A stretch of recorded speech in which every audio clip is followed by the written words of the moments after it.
Hi friends, ఈరోజు మనం గోంగూర ఎండు రొయ్యలు కూర వండుదామండి. చాలా బాగుంటుంది, చాలా టేస్టీగా ఉంటుంది. ఎవరైనా ట్రై చేయకపోతే ఒకసారి ట్రై చేయండి మీరు కూడా. దానికోసం గోంగూరని చిన్న ముక్కల కింద కట్ చేసుకుని ప్లేట్లో పెట్టుకోవాలండి. ఒక ఆనియన్, 4 పచ్చిమిరపకాయలు, కరివేపాకు, కొత్తిమీర ఇవన్నీ తీసుకొని రెడీగా పెట్టుకోవాలి.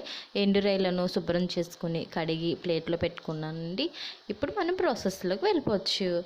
ఈ గోంగూరలోకి ఉల్లిపాయ అనేది ఎక్కువ ఉండడం వల్ల వెల్లుల్లిపాయ చాలా టేస్ట్గా ఉంటుంది.